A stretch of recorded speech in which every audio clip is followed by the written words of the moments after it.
Nothing in the universe is static. In a smooth manner, billions of stars circle the cosmic focus. Some, similar to our Sun, are really reliable, keeping a distance of around 30,000 light-years from the cosmic center, completing a circle every 230 million years. This dance is not a methodical ballet, but more like a skating arena filled with drunken little children. This chaos makes the galaxy dangerous. Our solar neighborhood is constantly changing, with stars moving many kilometers every second. Only the vast distances between objects protect us from the dangers out there. However, we could get unlucky in the future.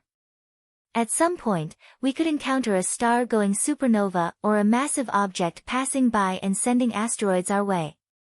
If something like this were to happen, we would likely know thousands, if not millions, of years in advance. Yet, we still couldn't do much about it. Unless we move our entire solar system out of the way. Awesome Kurzgesagt introduction music. To move the solar system, we need a stellar engine, a megastructure used to control a star through the galaxy.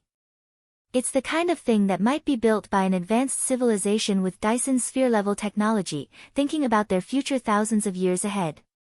But how could we possibly move the millions of objects in the solar system? The good news is we can ignore all of that. We just need to move the sun, everything else is stuck to it by gravity and will follow it wherever it decides to go. There are lots of ideas about what a stellar engine could look like and how it would work. We've picked two, grounded in our current understanding of physics, that could be built in theory. The simplest type of stellar engine is the Shkadov thruster, a giant mirror. It works on the same principle as a rocket. Like rocket fuel, the photons emitted as solar radiation carry energy, not much, but a little. For example, if an astronaut turned on a flashlight in space, it would push them backward very slowly. A stellar engine will work slightly better than a flashlight because the sun produces a lot of photons. The basic idea of the Shkadov thruster is to reflect up to half of the solar radiation to create thrust, and slowly push the sun where we want it to go. For the Shkadov thruster to work, it must be kept in the same place, not orbiting the sun. Although the sun's gravity will try to pull it in, it would be supported by radiation pressure, which holds the mirror up. This means the mirror would have to be very light, made of micron-thin reflective foil from materials like aluminum alloys. The mirror's shape is also important. Wrapping the sun in a giant spherical shell wouldn't work because that would refocus light back onto the sun, heating it up and causing all sorts of unwanted problems. Instead, we use a parabola, which directs most of the photons away from the sun and in the same direction, maximizing thrust. To prevent accidentally burning or freezing Earth with too much or too little sunlight, the only safe place to build a Shkadov thruster is above the sun's poles. This means we can move the sun vertically in the plane of the solar system and in one direction in the Milky Way, which limits our movement options somewhat. But that's basically it. For a civilization capable of building a Dyson sphere, this is a relatively simple task, not complicated, just difficult to build. At full speed, the solar system could probably be moved by about 100 light-years over 230 million years.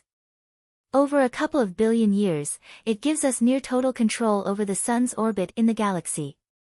But in the short term, this might not be fast enough to dodge a deadly supernova. That's why we thought we could do better. So we asked Matthew Kaplan if he could design a faster stellar engine for this video. He did, and wrote a paper about it that has been published in a peer-reviewed journal. You can find it in our sources file. We will call our new stellar engine the Kaplan thruster. It works a lot like a traditional rocket, shoot exhaust one way to propel yourself the other. It's a massive space station platform powered by a Dyson sphere that gathers matter from the sun to power nuclear fusion. It shoots out a very fast jet of particles at nearly 1% the speed of light out of the solar system. A second stream moves the sun along like a tugboat. The Kaplan thruster requires a lot of fuel, millions of tons every second. To gather this fuel, our engine uses massive electromagnetic fields to funnel hydrogen and helium from the solar wind into the engine. The solar wind alone doesn't provide enough fuel, though, and that's where the Dyson sphere comes in. surface of the sun. This heats small regions to extreme temperatures, taking billions of tons of mass off the sun. This mass can be collected and separated into hydrogen and helium. The helium is burned violently in nuclear fusion reactors. A jet of radioactive oxygen at a temperature of nearly 1 billion degrees is expelled and becomes our primary source of propulsion for our stellar engine. To keep the engine from just crashing into the sun, it needs to balance itself. To do this, we accelerate the collected hydrogen with electromagnetic fields using particle accelerators and shoot a jet back at the sun. This balances the engine and moves the thrust of our engine back to the sun.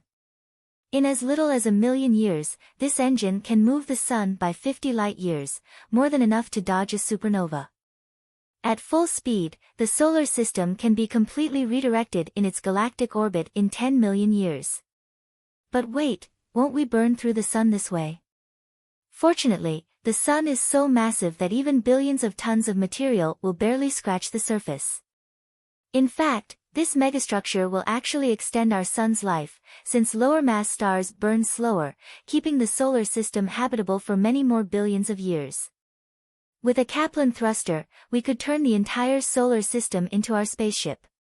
For example, by moving backward in the galaxy and colonizing hundreds or thousands of stars as we pass by them.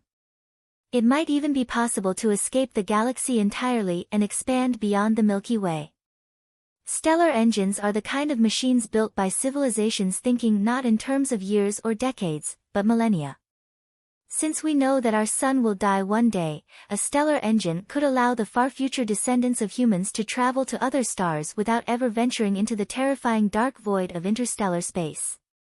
The universe is in constant motion, with stars, including our sun, orbiting the cosmic center in chaotic patterns. This movement poses potential dangers, such as supernovae or asteroid collisions. To avoid such threats, we might need to relocate our solar system using a stellar engine, a theoretical megastructure designed to control a star's trajectory. Two concepts are explored: the Shkadov thruster, which uses a giant mirror to reflect solar radiation and create thrust, and the Kaplan thruster, which uses nuclear fusion to propel a jet of particles, moving the sun significantly faster. These stellar engines could allow future civilizations to navigate the galaxy and avoid cosmic threats while extending the sun's lifespan. Thank you for watching. I hope you enjoyed this journey into the mysteries of the universe. If you found this video interesting, please give it a thumbs up and share it with your friends. Don't forget to subscribe to my channel for more amazing updates.